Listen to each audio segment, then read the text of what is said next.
వాళ్ళ ఎదుట ఈ ఎంక్వైరీ జరుగుతుంది. ఇంకోవైపు అల్లు అర్జున్కి సంబంధించినటువంటి అడ్వకేట్ కూడా ఉన్నాడు.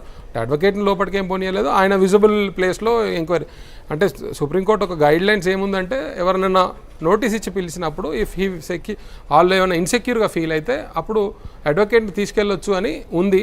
ఆ అడ్వకేట్ను అలో చేయాలా లేదా కూడా డైరెక్ట్ కోర్టు డైరెక్షన్స్ ఉన్నప్పుడు మాత్రమే అడ్వకేట్ని అలో చేస్తారు తప్ప లేనట్టయితే ఇన్వెస్టిగేషన్ ఆఫీసర్ డిస్క్రిప్షన్ మీద ఆధారపడి ఉంటుంది.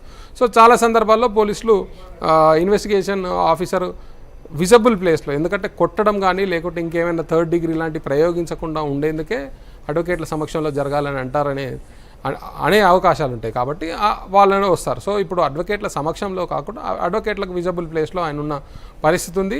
సో ఆ ఎంక్వైరీ అయితే కొనసాగుతుంది. దీనికి అల్లు అర్జున్ ఏ మేరకు సహకరిస్తున్నాడు అనేది తెలియదు, కానీ ఆయన ముందుగానే ప్రిపేర్ అయ్యి వెళ్ళాడు. ఆయన అడ్వకేట్లతో నిన్న చర్చలు జరిపాడు. ఎప్పుడైతే నిన్న ఉదయం 11:23-24 ఆయనకు నోటీసు సర్వ్ అయింది. ఈ నోటీస్లో ఇంకో విషయం ఏం చెప్పారంటే మీరు విచారణకు హాజరు కావాలి, అవసరమైతే సీన్ రీకన్స్ట్రక్షన్ కోసం మిమ్మల్ని సంధ్యా థియేటర్కు తీసుకువెళ్ళే అవకాశం ఉంటుందనే విషయాన్ని కూడా ఆ నోటీస్లో పొందుపరిచిన పరిస్థితి ఉంది. సో సీన్ రీకన్స్ట్రక్షన్ ఎప్పుడు సీన్ రీకన్స్ట్రక్షన్ అంటే చెప్పిన విషయాలకు ఇన్వెస్టిగేషన్ ఆఫీసర్కు ఉన్నటువంటి డౌట్స్ ఆయనకున్న డౌట్లను నివృత్తి చేయడంలో అల్లు అర్జున్ కనుక ఒకవేళ ఫెయిల్ అయితే అబద్ధాలు చెప్పినప్పుడా లేకుంటే ఆన్సర్లను అవాయిడ్ చేసినప్పుడా సమాధానాలను దాటవేసినప్పుడు ఇట్లాంటి సందర్భాల్లో అవసరమైతే ఇన్వెస్టిగేషన్ ఆఫీసరు ఆయనను తీసుకొని సీన్ రీకన్స్ట్రక్షన్ అంటే సీన్ మర్డర్ కేసెస్లో వాటిలో ఉంటుంది సీన్ రీకన్స్ట్రక్షన్స్ వేరే క్రిమినల్ కేసెస్లో. దీంట్లో సీన్కి వెళ్ళి ఎక్కడ కూర్చున్నాడు ఆయన, ఎక్కడ తొక్కిసలాట జరిగింది, ఏ టైంలో జరిగింది, ఆయన వెనకెవరు ఉన్నారు, ముందెవరు ఉన్నారు, ఇవన్నీ వాళ్ళు థియేటర్కి తీసుకువెళ్ళి చూపించే అవకాశం, క్వశ్చన్ చేసే అవకాశం స్పష్టంగా ఉంటుంది. సో ఈ నేపథ్యంలో ఈ కేసుకు సంబంధించిన దాంట్లో కూడా ఆయనను తీసుకువెళ్ళి విచారించిన తర్వాత ఆయన చెప్పే విషయాలతో ఇన్వెస్టిగేషన్ ఆఫీసర్ కనుక ఏకీభవిస్తే ఓకే, ఏకీభవించలేదు అనుకుంటే మాత్రం మళ్ళీ ఆయనను నోటీస్ ఇచ్చి మళ్ళీ పిలిపించే అవకాశం లేకపోలేదు. ఈ విచారణ సాయంత్రం వరకు సాగుతుందా, ఇంకా గంటకే అయిపోతుందని చెప్పలేం, కానీ అవసరమైనటువంటి అన్ని విషయాలను రాబట్టే ప్రయత్నం అయితే చేస్తారు.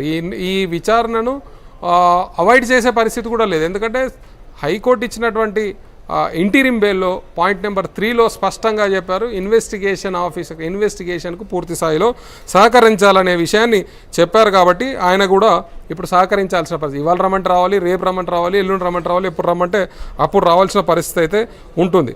సో సీన్ ఆఫ్ అఫెన్స్ ప్లేస్కి తీసుకువెళ్ళే అవకాశం, సీన్ ఆఫ్ అఫెన్స్ ప్లేస్కి ఆయన తీసుకువెళ్ళి ఆయన ఏ టైంలో వచ్చాడు, ఎప్పుడు ఎంట్రీ అయ్యాడు, ఎప్పుడు ఎగ్జిట్ అయ్యాడు, వీటన్నిటి మీద సీన్ ఆఫ్ అఫెన్స్కి తీసుకుపోయి ఆయనను కూడా అంటే ఇక్కడ పోలీస్ స్టేషన్లో ఎంక్వైరీ చేసినప్పటికీ ఆ సీన్కి వెళ్ళినప్పటికీ ఆ రెండు విషయాలు కంపేర్ చేసినప్పుడు ఈక్వల్గా ఉండాల్సిన పరిస్థితి ఉంటుంది.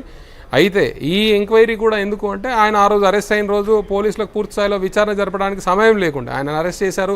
ఒక గంటన్నరలో మెడికల్కి పంపారు, మెడికల్ నుంచి కోర్టుకు పంపారు, కోర్టు నుంచి రిమాండ్కి పంపిన పరిస్థితి. రాత్రికి రాత్రి ఆయన బెయిల్ తీసుకున్నాడు. ఒకవేళ ఆ బెయిల్ రానట్టయితే వీళ్ళు కస్టడీ పిటిషన్ వేసి అప్పుడు విచారణకు తీసుకునేవాళ్ళు, అంటే పోలీస్ ఎంక్వైరీకి తీసుకునేవాళ్ళు కస్టడీ పిటిషన్ వేసి.